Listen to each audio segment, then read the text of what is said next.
Welcome, Vivian 2, aka your rich BFF, my rich BFF. Welcome to Forward Joy. Thank you so much for having me. I'm so excited to talk to you about money today because it's something that has been on my mind. I Hmm. constantly since always. I'm a child of immigrant parents. Of course. I actually just wrote a newsletter this morning about the experience of being the child of immigrant parents. And one of my points was about how money was a constant Yeah. conversation in our house, Yeah. but I never really took it seriously. I would say my financial literacy is like, I don't know, a little all over the place. It's getting better. But I know my audience has also really asked for more financial advice. So I'm really excited to talk to you about it all. So my first question for you is, what were you like as a kid? Oh, I'm not even gonna lie, like I was a hustler. Were Like you? Tell me. always have been. I'll tell you a story and we'll see if my PR team loves this or hates this. So I was in, I want to say it was the third grade, and I sat next to a girl, we'll call her Katie, Mhm. and I was one of those kids, especially being the only daughter of immigrants. I loved school. I loved the beginning of school. I loved going to the Staples and the Walmart and like getting all of my little school supplies. I would like beg my mom for like the scented markers and like the cute little school box that would have the glitter outside, what have you. Yep. This girl, she's lovely, but couldn't keep her, like her head would come off if it wasn't screwed on. And by like week 3 of school, she had lost all of the supplies her parents had bought her. And after like the 18th time of this girl asking me to borrow a highlighter for whatever, I was like, all right, Katie, hear me out. I'm not even going to let you borrow this highlighter. I'm going to give you this highlighter. It's going to become your highlighter, but I want to trade for something. And she was like, all right. And she opens up her school box. I kid you not. There was one pencil that was like the size of a golf pencil that she had shaved down for fun. She had an eraser with a bite mark in it, like a bent up paper clip, and a chapstick. And I Oh. was like, all right, let me assess the field. And I looked at it and I was like, you know what, Kelly, I will trade you my fresh, nearly new, brand new highlighter, only been used by you, for this chapstick. And Katie, being the honest person that she is, was like, okay, I do want to clarify that this chapstick has been used. And I was like, yeah, that's no problem. That's no problem. But can I also borrow your paper clip just for a second? And I was like, all right. She gives me this chapstick. I give her the highlighter. She lets me borrow the paper clip. It's kind of bent up open. I twist up the chapstick. I shear off the top so it looks brand new. I close the lid. I ended up selling that chapstick to another student in the class, and I used the dollar that I made to purchase a cinnamon swirl churro stick at lunch during snack time. Girl, So, this is all to say, I've been a hustler since day one. it really is like you are who you are. Like that's why I love asking that question first because usually you can, when we're young, like we're our purest selves, our truest Mhm. selves. So it's really cool to see how people evolve and you're still that same hustler.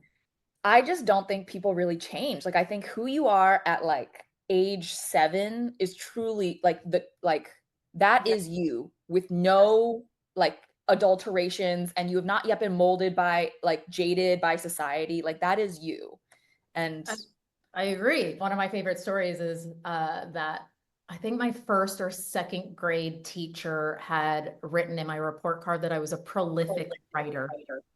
hmm, Literally first, second grade. and look at you now. And I was like, that was my calling all along. Um, did you come out of high school already knowing what you wanted to do with your life? No, I think for me, listen, like growing up, things were pretty tough for my parents when I was in elementary and middle school. They got a Mhm. lot better in high school. I think my parents had kind of like hit a stride in their career. They were starting to level up. They had a little bit more money. Things weren't as crazy. And then Mhm. 08, 09, you know, things got tough again. And it was it was really interesting to see because there was no clear career path that I had in mind, but I Mhm. knew I wanted to be rich as possible because I had gone to the mall with a girlfriend and we had both gotten a pair of ripped jeans. I mean, like, what could they have possibly cost? Like 25, $30. And I came home and I had the bag and the receipt, and I believe they were like Abercrombie and Fitch jeans, because of course, Right. mall brand, like the best. I feel like those And are running like 50, $60. yeah, maybe. Anyway, I have the receipt in the bag, and I left the bag like in the on like the dining room table like when I came home, and my mom looked at the receipt, and you would have thought like I had committed a felony. Like it was like World War III in our house. Like, she yelled at me so much. She was like, "You don't understand the value of a dollar. You spend your dad's money and mine, and like you do not work. You do not know what it's like." And being young, like, I didn't have any argument aside from, well, my girlfriend who went with me got a pair. Right. And my mom said to me, she was like, "Well, her dad's a lawyer. Like, your parents aren't millionaires." And that was like like, this is such a pivotal moment in my mind that I like still remember to this day, of being like, I never ever want my life or my experiences to be limited by my financial situation. And Mhm. so I had watched a couple movies about like finance and like, money, and like careers, Wall Street. And I was like, okay, that seems like a really great way to like make a bunch of money. And Yeah. I just knew that I wanted to have a job where I would never ever have to have that conversation again, to Yeah. feel so less than for having less than. Um, Right. and I think that's kind of where my obsession with getting rich and having money came from. Where did you grow up? Suburbs of Baltimore. Okay. So it's Yeah. like your neighborhood somewhat middle class, middle to like upper Yeah, middle I class. would say I lived in an upper middle class neighborhood. My parents, for them, and I'm guessing this was probably similar for your parents, but they were happy to have the smallest home in the best school district. Right. And that was kind of what it was for us. I went to public school, and so for us, it was really important to be in a really, really good school district. And this with the good school district, you obviously have more expensive home prices. Yeah. So for the majority of my childhood, we lived in a townhome in a development. Most of my peers at school had, parents who are only dad was the one working, mom got to stay at home. They had these single family houses. Both of my parents worked. We lived in a townhome. I knew my house was smaller than everybody else's. Yeah. And it wasn't until mid high school, my parents, they achieved their American dream if they bought a single family home. And it was still one of the smaller homes in the neighborhood, but it It felt was like for them, that was like the moment. Like, they had come to this country, fought tooth and nail for everything that they had, and they'd finally made it. yeah, I hear you. And that's very similar to my experience as well. I grew up in Westchester County, New York, and Yeah. my parents are Jamaican immigrants. I grew up in a very predominantly white, Yep. affluent Yep. town. And I remember when I got to middle school, the way that my area is set up is like all the towns are pretty tiny. So it was like 5 elementary schools filtered into one middle school, one high Yep. school. And so once I got to middle school, that's when I started mixing with some more kids who had a lot more money than my family did. So it was girls with like MAC makeup and Prada backpacks, like in middle school. Yeah. So that's when I think I also became like very conscious of the disparity and also that feeling of like, well, I want to be like everyone else and like Yeah. begging my mom to buy me a Kate Spade bag. Yeah. Like, middle school, let's be clear, is hard enough as is, Completely. to then be, and this was the case for me, but like, be one of the only young women of color. I like to say that it gave me character. It helped me really build a tough skin, fight through adversity. But like, I wouldn't want that for my kid. I wouldn't want them to feel that way.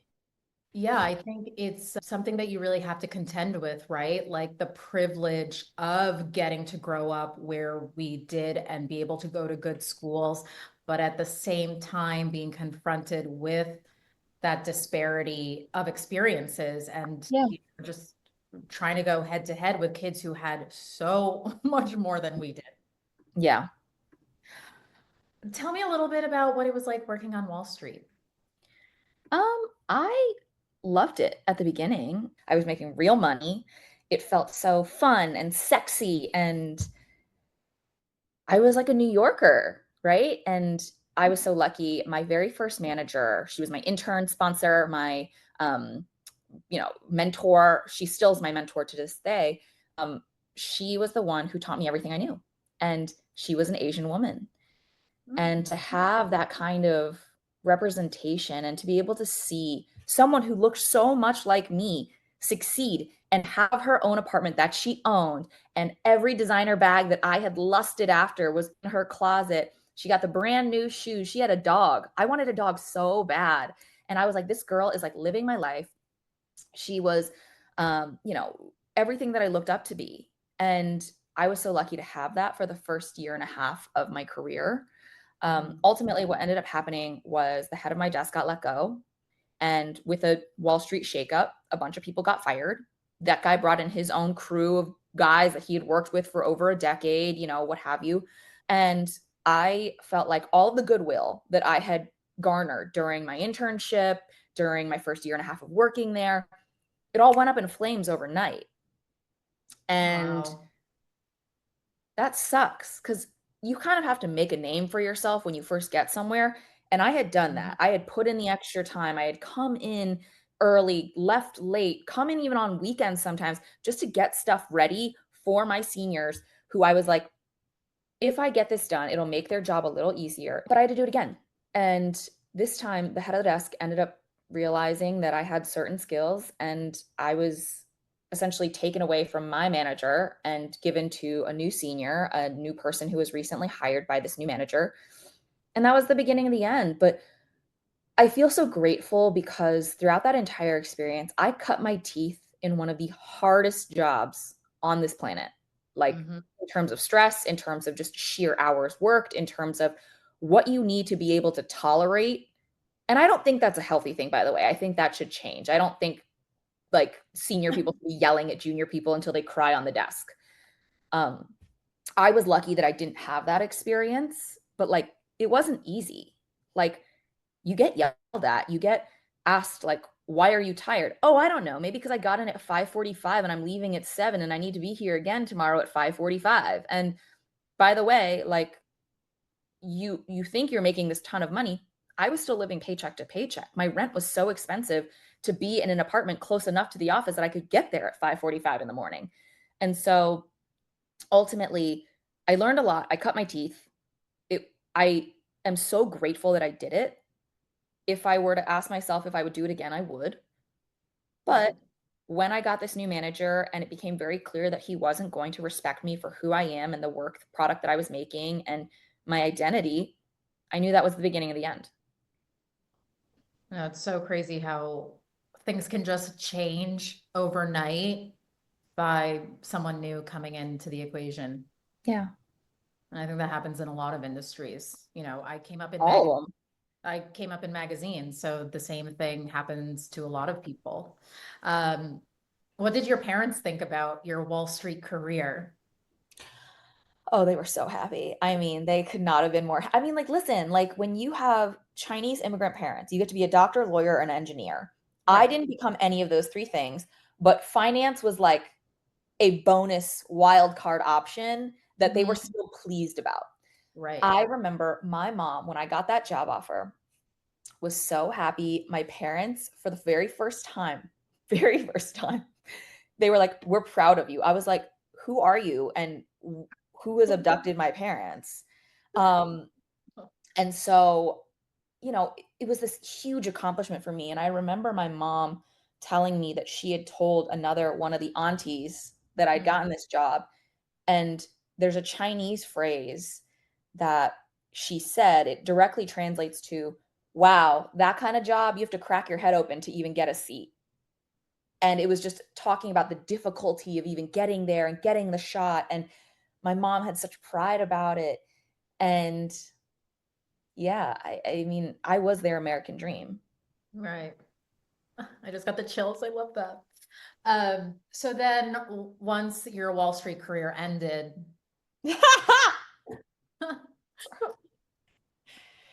um, what was your outlook? well, so my outlook was more optimistic, but to go back to that point and why I laughed when you said that was because I just talked about how happy and proud my parents were when I left my Wall Street job. Oh. And I Yeah, told sorry. them I that. forgot. What was their response of when you left your job? It was like just the most disgusted, like they were so embarrassed, ashamed, like every negative emotion you can feel they felt. And I understand what their perspective was. Yeah. They came to this country as immigrants, barely spoke the language. Their whole shtick was let's survive. Let's Yeah. put our heads down. Let's work as hard as possible. Let's survive. Mhm. Let's make sure that we can put food on the table and that our daughter has more opportunities than we did. I mean, I feel like I'm telling you the story of your parents' life right now. Yes. Mhm. And they worked really hard. They were super frugal. My parents are still to this day super frugal. But Same. what they never skimped on was my education. Over the summer, I was allowed to go to science camp, math camp, writing camp, like all of these like extracurricular activities they would pay for. They were putting money into a 529. I was able to come out of college with no debt because of the money my parents had stowed away in that 529, as well as some private scholarships and a merit scholarship directly from my college. So I got a true benefit that very few people get, which is starting my adult life at the start line. Most people start 50 yards behind the start line.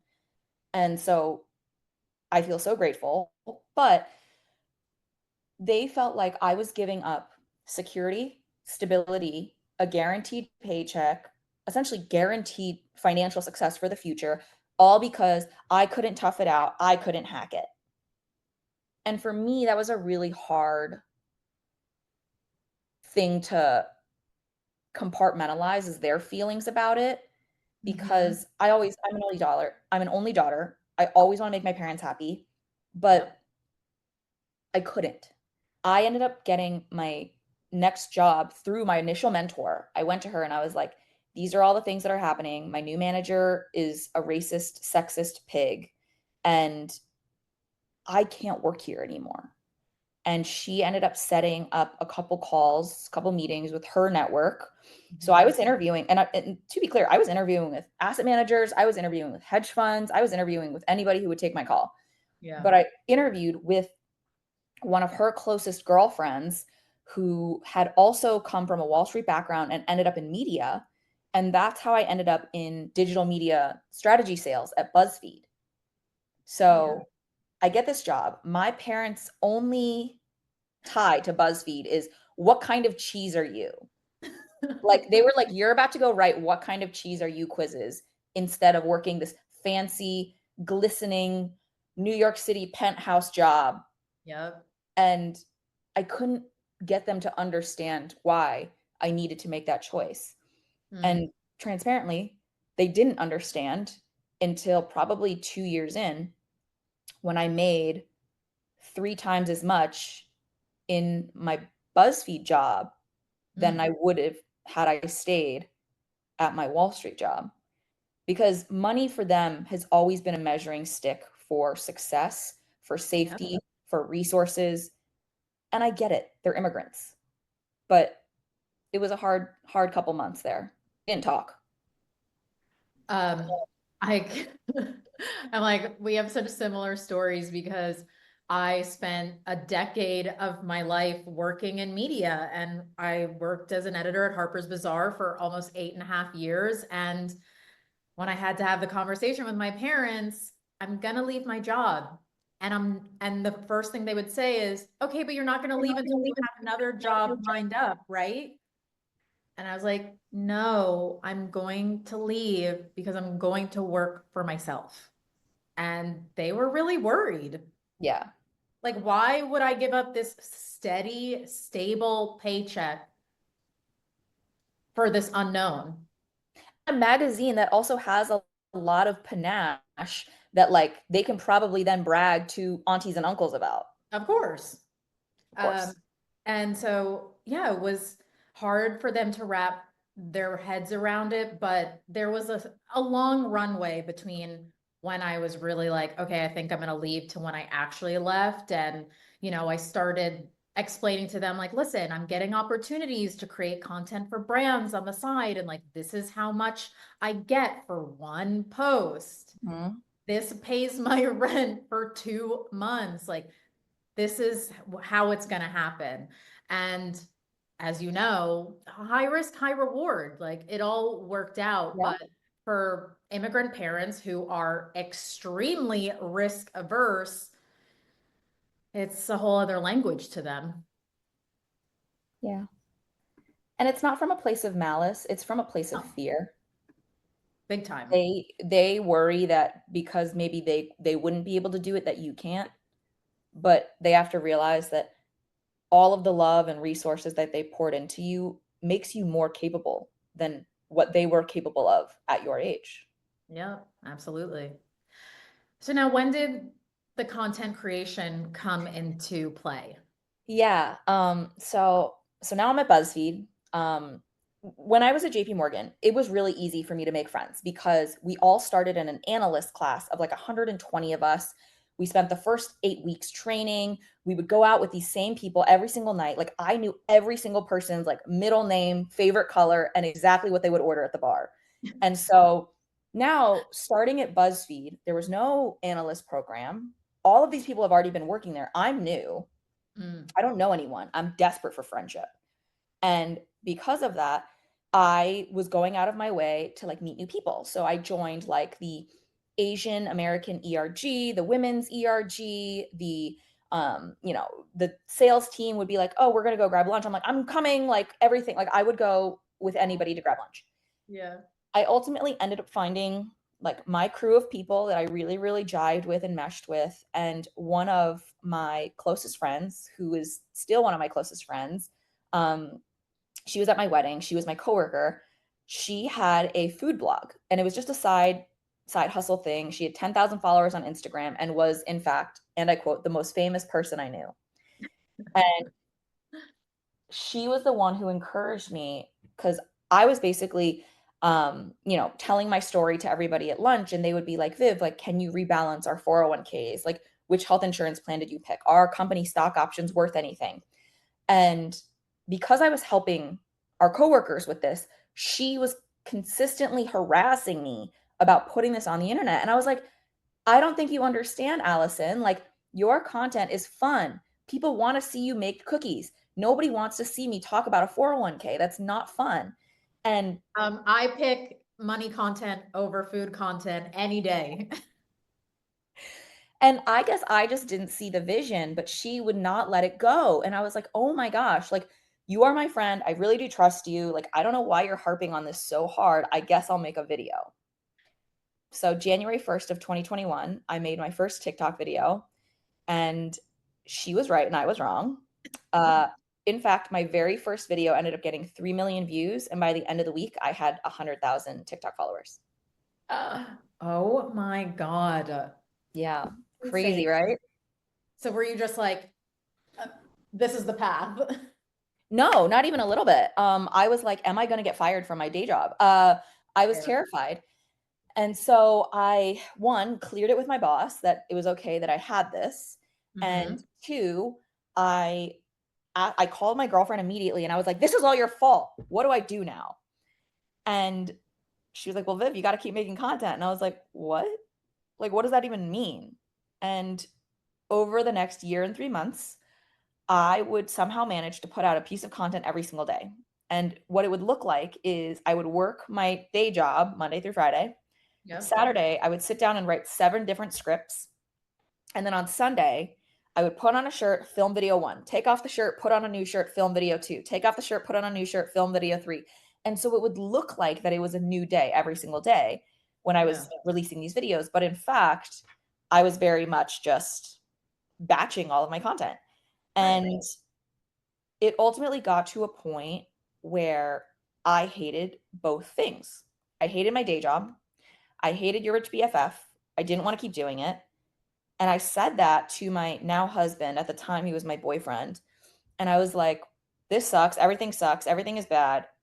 And he looked at me and he was like, Vivian, before you had Your Rich BFF, you actually really liked your job. You were really good at it. You and your manager had a really good relationship. You liked your coworkers. I think you still like that job. Also, when you started Your Rich BFF and there were no pressures of responding to brand emails and there were no analytics or metrics and you were just making content for funsies, you also liked that. He's like, I think the thing that you don't like is working 7 days a week for over a year. Right. I'm like, you might have a point there, sir. And so ultimately we had a conversation about our finances as a couple. Mhm. And I ended up deciding a year and 3 months in that I would leave my full-time job and take Your Rich BFF full time. Ooh, and look at her now. Look at me now. How many followers now? I think we're actually in total across platform now almost at 10 million. That is so major. It's So crazy. major. Since you brought up having a conversation with your now husband about your job and whatnot, how honest are we allowed to be about money? Whether it's with a partner, our family, our friends, like, do your friends know how much money you make? Yeah, they do. Them and literally everybody else because the New York Times reported about it. But no, I think, listen, when I say talk to the people you love about money, I really do mean talk to the people you love, the people that you are closest with about money. Hmm. I don't mean tell, every Dick, Jane, and Harry, like, how much money you're making. That doesn't make any sense. Right. You want to truly know that this person's not going to judge you. This person's not going to attempt to sway you to do anything with that money. Like, it has to truly be someone you really trust. Hmm. But I think you should be as honest as possible. Like, all of my closest girlfriends know how much money I make. My husband and I, we got really financially naked probably way too soon because I thought I was a cool girl and I'd moved from Midtown down to Nolita. I moved Mm. into a sick new apartment, same roommate as I had had before. We had lived well together. We were like, we're gonna move into this new apartment. Yeah, turns out we had like thousands of um unpaid tenants in the form of German cockroaches. I clarified that they're German cockroaches because, fun fact, I know this because I lived through it. They breed at 10 times the speed of an American cockroach. So, Oh my. like a couple of them can very quickly turn into an infestation. Anyway, I had to move in with my boyfriend, now husband. We had only been dating 1 month, count it, 1 month. Um, and I had to be really honest with him. And I was like, listen, like, I know we just started dating. I'm basically living with you. I cannot afford to pay you and your roommate rent. I also, frankly, really can't afford to like be going out that often and paying for it because I need to spend $8,000 to break my lease. And $8,000 was pretty much all the money I had in savings at the time. Damn. And I one day was just like, I got to be really honest. And I laid it all out. And he could not have responded better. He was like, all right, since we're sharing, I guess this is how much I make and this is how much I have. And don't worry about the rent thing. It's not a big deal. Like, we'll, just kind of tighten the belt when it comes to dates and I'll pay for them. Yeah. Fast forward 7 years and 10 months to this right now, we're married. He's been my rock ever since then. But like, I was really scared telling him that. Like, your girl is broke as a joke, basically barely has an apartment, is about to spend every dollar I have on something that I will have nothing to show for it afterwards. Mhm. And it's not really how you want to start a relationship off. But as hard as that conversation was and as much as it sucked, because we had that conversation so early on, every other money conversation afterwards was so easy. We were Yeah. able to talk about, do you have debt? We didn't. Do you have any sort of financial considerations that the other person should know about? How much money can each of us be spending when we go, when we go in on an apartment together, when we move in together? And listen, we're a normal couple. We bicker, but my husband and I, we've never fought about money. And I feel so grateful because sex and money are the top two reasons why couples fight. I've essentially eliminated 50% of the most popular arguments. Right. And then you became a millionaire and you're the breadwinner. I am now. I was very lucky for the first like 3, 4 years of our relationship. He meaningfully out earned me, probably like 2, 3, 4x certain years. Yeah. Um, but he never made me feel bad about it. He would just quietly cover more of our vacations, quietly pay for more of our dinners, never made me feel less than for making less than. And I think that was the real key. It wasn't that I liked him because he made more money. I liked that he didn't make me feel bad about not making as much as he did. Exactly. And over the past couple of years, I'm so grateful. Like my career has taken off in a way that I genuinely could never have imagined. I am now the breadwinner. I quietly pay for more of our vacations. I quietly pay for more of our rent. I quietly pay for, more things. And Yeah.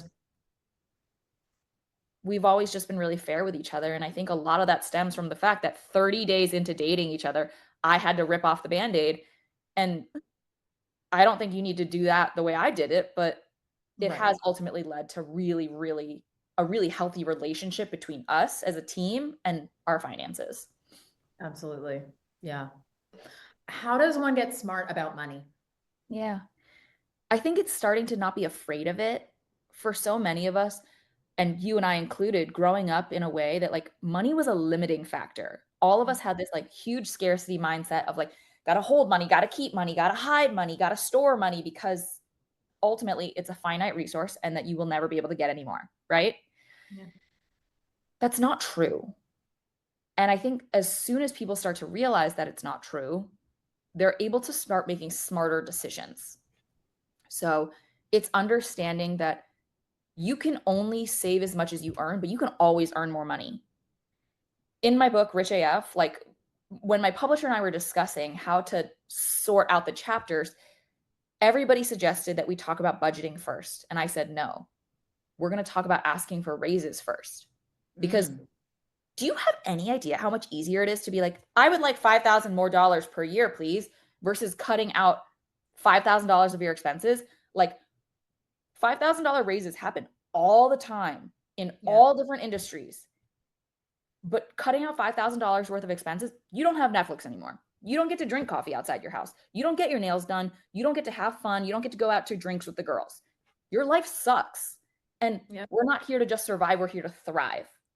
You need Yes. to enjoy your life. And so I think it's knowing how to demand your worth. 2, it's debunking the myth that it's rude to talk about money because Yes. we've been so pre-programmed to believe that if you care about money or you talk about money, you're a gold digger. You know who loves to talk about money? Rich people. They are teeing off at hole 3, cigar in hand, club in the other hand, and they're asking each other, what's in your portfolio? What investments have, been working for you? What money manager do you like? Which accountant do you use? How much are you spending on, like, where did you get that low rate mortgage? How much does your kid's private school tuition cost? Right. They are having these conversations. Why can they, but not us? 2 young women of color can have the same conversation, and it is just as empowering. When we know what our friends are spending, paying for rent, how much they're demanding at their jobs, it gives us more knowledge and information so that we can adequately ask for what we deserve as well. Hmm. So I think it's 1, demanding your worth, being able to negotiate for more. 2, it's talking about money. And 3, understanding that it's not necessarily an indicator of who you are as a person, good or bad morally. We often associate people who have money with people who are holier than thou, just better. The billionaires, they know something that we don't. Um, when in fact, like money is not a moral indicator. Having it or not having it does not mean you're a good or bad person. But I encourage you to at least understand and have enough to meet all of your minimum needs and still have a little bit above that, because you're just going to live a happier life. Money isn't everything, but everything is money. Ooh, preach, preach, preach. So if someone in their 20s is listening to this, what is your best advice for how they can start to think or make moves towards their financial future? I think it's put it on autopilot, because your biggest enemy in doing the right thing is you. Like, you know how dietitians always say, like, in your fridge, you put the really healthy stuff at eye line and the treats below your eye line or above your eye line, so you just aren't naturally as inclined to go for them. You need to do the same thing with your money. What I encourage people to do is, if you work a W-2 job, or even if you have a 1099 job, go into your workplace portal and you can split up your paycheck. Don't put 100% of your paycheck into that checking account. Put 90, 95% of it. Automatically split off 5 to 10%, because you are going to be able to save without any brain power. It's not one more thing you have to do. If you're a 1099, what you can actually do is, in your bank account, you can say, hey, there is a recurring transaction every single month. We are going to take X amount of dollars out of my checking account and automatically stow it into a savings account. And what's powerful about this is, you don't have to have the willpower to do it. It automatically happens. So that helps you with the saving. That helps you automatically.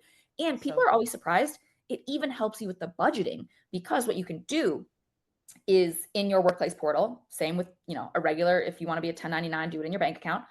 You can say, hey, I want this much money to go into my rent fund account. I want this much money to go into my groceries account. I want this much money to go into my discretionary spending account. You can split out your money however and naturally budget that way, because you know that certain dollars are coming out of certain pools, and it makes it really easy. In addition to that, like investing, people are like, investing's hard, I don't know how to do it. Use a robo advisor. You can take a 45-minute quiz and be invested in 45 minutes in a portfolio that is diversified, that makes sense for your age, that makes sense for your risk. And all you had to do was answer some questions. It's like taking a BuzzFeed quiz. Like, I hate to make a callback to my former employer, but like, it's so easy. And the thing that we need to remember is that when we make it easy to choose the celery and hummus instead of the slice of chocolate cake, we're going to. Right. Yeah. Oh my God. I'm like, where were you in my 20s when I needed this advice? I needed this in my 20s. I made a lot of these mistakes, which is why I feel smarter and grateful for it. But like, I was the person who sometimes had to wait for the direct deposit to hit to close out my bar tab. I was like, no. We can leave at 12:01 once the direct deposit hits. Like, it's so bad. Like, I was not good at managing my money. I wasn't. Okay, now if someone's in their 30s, what are your best tips for their financial future? My financial future. I'm at the very tail end of my 30s. Listen, 30s are 30s. You got a 3 at the front, it counts. So I think in your 30s, I always say your 30s are your 20s, except better, because you are a little bit more senior in your career. You're making a little bit more money. This is like truly the time where you want to be taking full advantage of like all of the resources you have at your fingertips. So I'm talking like, hey, this might be a good time to actually talk to a CFP, a certified financial planner. And people get these mixed up with money managers and financial advisors, who typically take a percentage of the investments that they're managing for you. I really don't encourage that for most people, because your financial situation is not so complex that you need that. But I was actually talking to someone recently because I got a life insurance plan. yeah, And then they were also offering to manage my money for like 10% and I was just like, I don't know if I like that. So I like that you said that, because I was like, okay, I did the right thing. yeah. But like, talking to a CFP, the key word in CFP is certified financial planner. They literally help you make a roadmap, because in your 30s, you're probably a little bit more established in your life. You know what you like, you have self-respect, and you're like, hey, this is what I want my retirement to look like. You know yourself a little bit better. And Maybe that has to do with the number of vacation homes you want. Maybe it has to do with, mm, do you want a partner? Do you have one to already account for? Do you have children? Do you have pets? Do you have any of these things? Talking Mhm. to a CFP can help you put yourself on a roadmap to actually get there. And Yeah. I think that's really powerful. Mhm. I think this is also the time to really be considering what lifestyle needs are important to you. So in your case, getting a life insurance policy. I really encourage people who have people who depend on their income to get life insurance. Not whole. That typically has way too high of initial setup costs to make sense for most people. But Mhm. investing in the stock market while buying term life insurance Right. makes sense for a lot of people, especially if people rely on you. Also, this is a chance to think about where you want to be. So, renting versus buying, in what location, what do you need? Um, these are kind of like the bigger holistic conversations. And Yeah. also, like when you are looking for a partner, does that person value a dollar the same way you do? 50% of marriages end in divorce. Facts. 50% of couples don't talk about money until after they're engaged. Do we think that's a coinky dink? I don't think so. Like, we should be having these conversations much sooner than we normally are. And ultimately, if your partner wants to retire at 35 and live in an Airstream and not wear shoes, and you want to have a vacation home and send your kid to Princeton and be able to still travel the world for 6 months, your realities do not look the same. And so I really encourage you to find a good partner if you want one, figure out your life planning, insurance things. 3, just understand yourself a little bit better as a person and start to really maximize those moves. 30s is when you are going to make the biggest career jumps and make the most money making those jumps. Yeah, I think especially because I'm in my late 30s. I'm a couple weeks away from my 39th birthday. Um, Woo! I'm making good money. So, yeah, I'm just like, how can I make my money work harder for me? Because, eh, yeah, it's just a lot, to, and I'm very much like, I don't know. I'm like, okay, I'll just put it in my savings account and like hope for the best. But I don't know. All my money is with Chase. I use my parents' like financial advisor, and I've been trying to have more active conversations with him about like how do I continue to grow my money? How can I take more risk with my money? Because I'm not risk averse like my parents are. And Um, that's how your parents should be. right, Making some assumptions about your parents' age, they should be a lot more conservative than you are. right. Yes. At this point, yes. Yes. Now, for someone in their 40s or above, what are your tips for maximizing their finances? I think this is also where you need to start making some trade-offs. Like, money's really important, but once you get to your 40s, you also really need more time.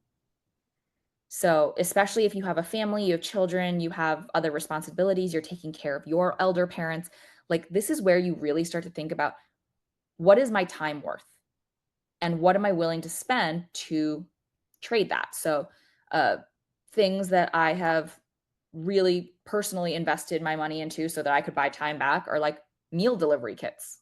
Like, I don't have time to be cooking and I don't derive any joy from it, like Yeah. zero. So, great. Food's being delivered to the house. I have a housekeeper who comes and helps me clean. This is great. That helps me save, 4 hours of work. And honestly, she does a better job than I would anyway. Like, there are just certain things that you are going to want to trade off on. And I think it's really important to establish what those are. Listen, you can't just quit your job and spend all your time with your kids, but what are the most important moments? You want to spend it with someone you like or even just your friends? What are Mhm. those moments worth to you?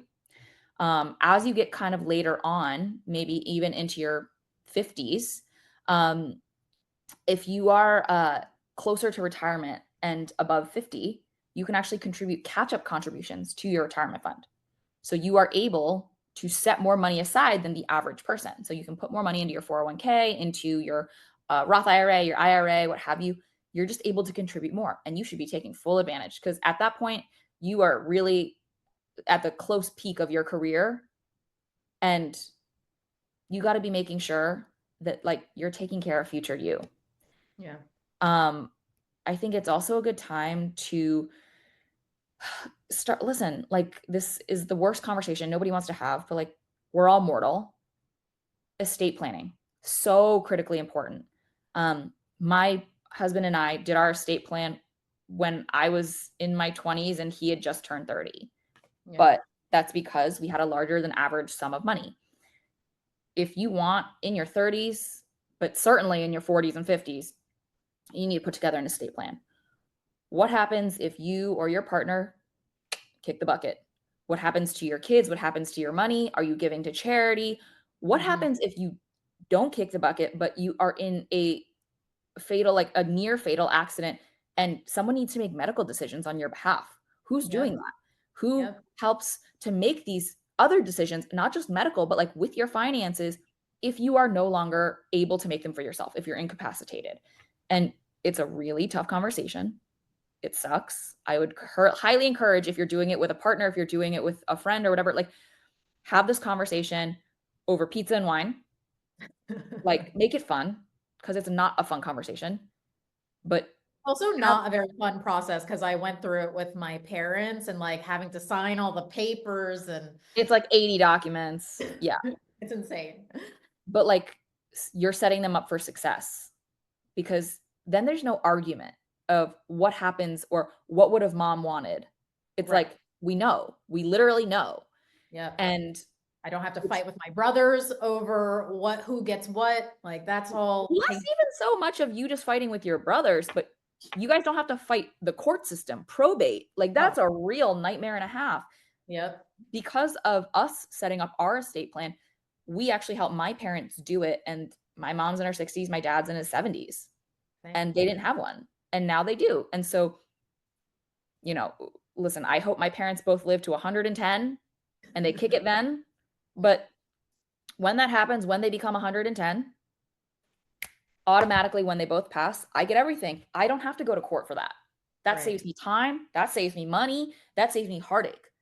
And I'm an only child. Can you imagine? Like I have to fight through a court system to tell them, my parents who have no other children, nobody else that they would leave it to, that I deserve it, that it's mine. That's crazy. Like you need to clear out exactly what you want to happen in any case, in any time. Is it true that the only real ways to build wealth are through investments and real estate? No. I will say there's a multitude of ways to build wealth, but typically, like kind of like a linchpin throughout every single story is ownership. So, for example, sure, if you are a very high-powered lawyer, you make $500,000 a year, amazing. You make a lot of money, but you will probably end up middle class, because to get paid $500,000 a year, you're probably living in a very expensive major metro. And two, your expenses are likely high. The way that you actually build that wealth is through ownership. So what are you going to do? You're going to go buy stuff that makes you money. Most simply, investments. You are going to buy index funds that track the broader public equities market. In your older age, you may buy fixed income assets. So things like bonds, or things that will essentially pay you a certain amount of money over a certain period of time. Another way, again, that people love to talk about is ownership of real estate, because real estate cash flows. So you buy a place, you can rent it out. You buy commercial office space, you can rent it out. Ownership. Another thing people are now talking about is like buying small businesses. So you buy a laundromat, that cash flows. People put money into the machines. You buy a vending machine business, that cash flows. People put money into the machines. There are so many ways to make money. But the true red thread through pretty much anyone that I know who has a sizable sum of money is ownership. You have to own something. It doesn't have to be super hands-on like real estate or buying a small business. It can be as Got it. simple as owning the stocks and the bonds and the, other sort of assets in your investment portfolio. But you got to own stuff these days to be rich. Fair. Okay, I'm going to ask you some questions that were submitted by my followers. Number one is, what are the best apps/programs to manage finances together with your partner? Ooh, that's a really good one. I don't know of anyone that's like immediately off the top of my head, but I would say like a good one, a good way to do so is to actually have a joint account that you can both view, because that's good for joint expenses. But also, every single bank, every single financial institution typically offers like a wealth management platform, essentially where you can go online and like input the logins for all of your stuff and see your entire financial picture all at once. And for many of them, you can have a joint platform where you can see. I know that my husband and I have one of these. So there's like one that's like retirement account. So I can see all of Viv's here, all of Greg's here. And then like for investment brokerage accounts, all of Viv's here, all of Greg's here. So like we can see everything between the two of us. It's not perfect because in addition to that, we own a home, but that's not in the portal because it's harder to assess. It's a little bit, harder to track. Yeah. And sometimes these platforms, they disconnect kind of frequently. So you got to go re-log in. You got to remember the password. It's like kind of a hassle. But I think one thing that I manually do, we have a money date every single month and we talk about our finances and we go through it together. Wow. I like that. So smart. Someone asked, how do I choose which stocks to invest in separate from those in my retirement accounts? Yeah, you don't, because if you cherry pick, you're probably going to be wrong. When I worked on Wall Street, I would watch hedge funds blow up left, right, and center because they made like bad investment calls. I'd be like, oh wow, surprise! Like even after $1 billion worth of technology, you guys couldn't get the right thing. Good one. What makes you think 15 minutes of Yahoo financing a stock is going to be able to give you all the information you need? It's not. I don't cherry pick. I just don't think it's a good use of your time. Overall, I like to invest in index funds that track the broader market, track international markets, because I don't want to have all of this super exposed, US stuff when I don't have some international exposure as well. I oftentimes, because I'm still young, I'm 30, I also invest in growth index funds. So growth versus value. Value is like the companies that are very, very established. They're probably not growing a bunch, but you can kind of count on them. Things like a Coca-Cola, or like a PepsiCo. But like then you've got growth. Growth is like companies that have a lot of room to potentially make more. So this just allows you to be a little bit more risky if you'd like that. And then sector funds. So if I'm interested, I invested in the biomedical sector. I invested in the real estate sector, at different points throughout my career. And it just really depends on what your view and your POV on our world is. But ultimately, investing in baskets of stuff is going to be a lot easier and a lot more lucrative over the long haul than trying to cherry pick the perfect investment. I get that. I'm like, I wouldn't even know. That feels like it requires a lot of energy. Correct. When do you recommend investing in property? Sure, there's like no real perfect timeline. There is no real perfect timeline, and it also really depends on how you plan on using it. So, for some people I know, they actually rent their primary residence, like where they live, and they buy in cheaper cost of living areas because they can afford that. I have a friend in LA who does that, and he, is in his early 30s. He can't afford to buy in LA. Surprise. But he does own a couple investment properties in other states that it's cheaper for him to buy in. Whereas we don't own any investment property, but we own our a primary home in New York City. And so it's just important that like, what you want the property for. Two, if you are taking advantage of any sort of um, tax abatements, some sort of tax code benefits. For example, like we can get a property abatement because of some construction that was done on the home and how it was classified in like a certain neighborhood. Um, Mhm. you can get sort of benefits. You also want to know if you are actually buying an investment property, do you think you can get at least roughly 1% of the buying cost in rent? That's the rough, like, finger to the wind strategy. Obviously, it doesn't have to be perfect, but like, Yeah.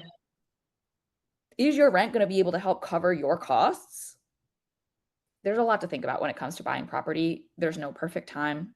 Their interest rates will never be perfectly low as the house price is perfectly low. It's just never going to happen that way. Yeah. It's just something that you have to commit yourself to. And for the most part, like, I wouldn't buy a property to live in unless you think you're going to stay there for at least 7 years. That's a good tip. It's a very calculated risk. Um, what characteristics do you look for in a financial advisor? Ooh, in a financial advisor or financial planner? I guess it doesn't matter. I can answer the question both ways. Sure. First and foremost, everybody who touches my money, who has anything to do with my finances, you better be a fiduciary because fiduciaries are legally obligated to do right by your finances. There are financial advisors out there who are just trying to sell you some crappy life insurance policy.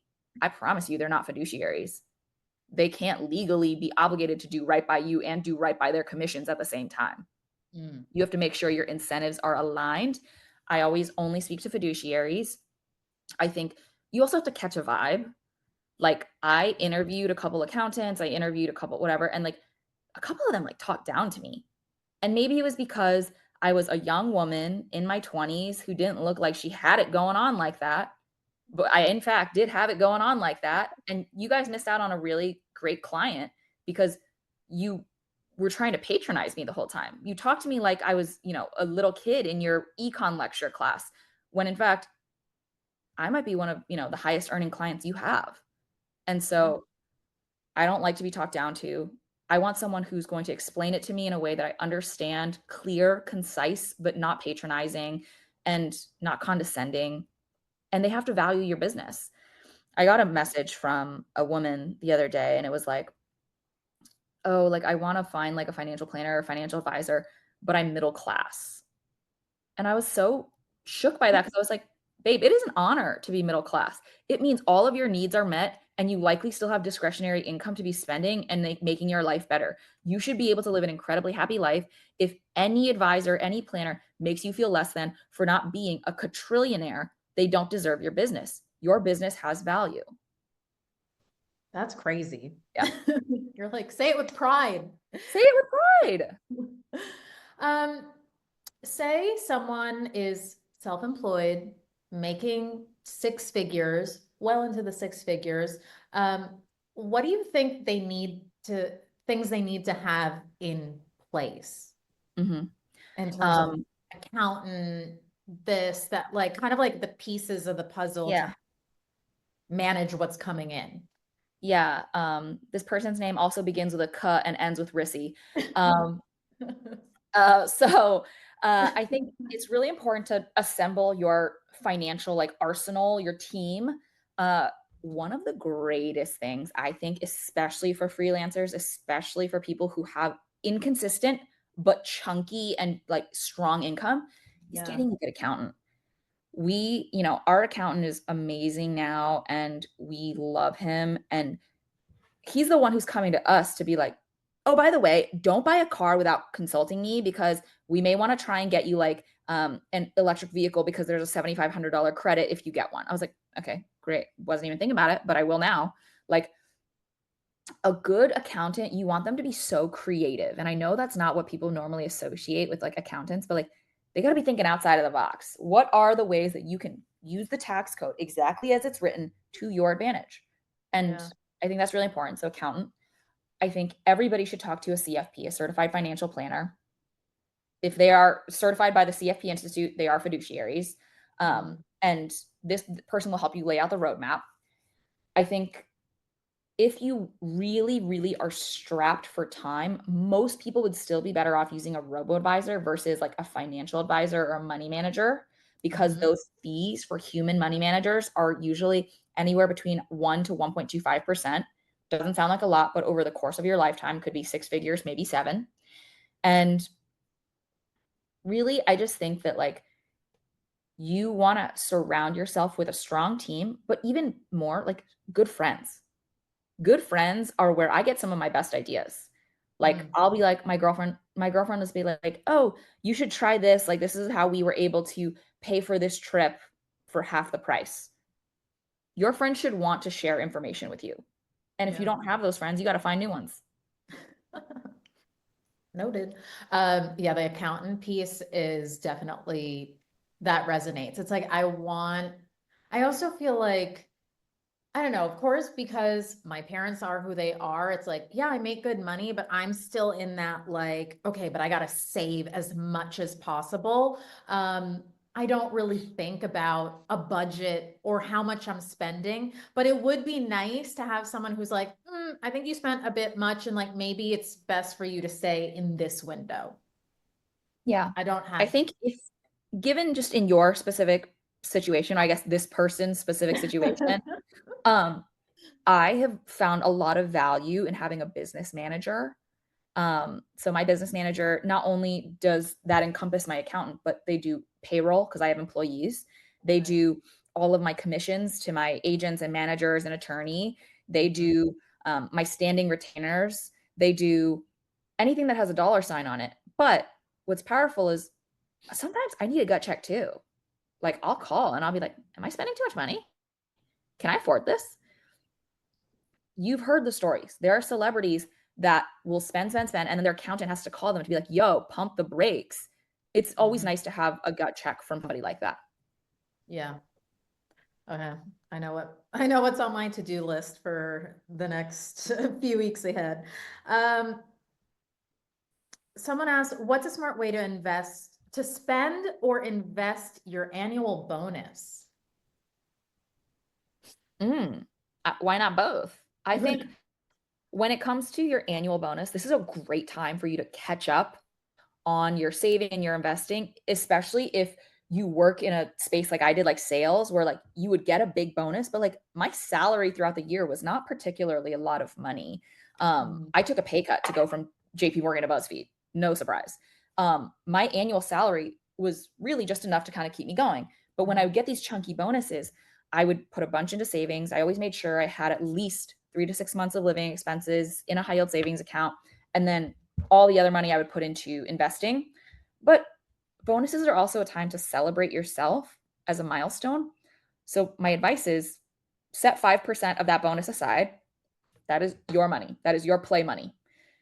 Put the rest of it into responsible things where today you takes care of future you. So I'm talking saving, paying down high interest rate debt, investing for the future, and then go and get yourself that matcha latte that you've been eyeing. Go and get yourself that new pair of shoes. Go and get yourself whatever you want. Like go to dinner because you also deserve to like again have a life that you're proud of. Have a life that you enjoy living.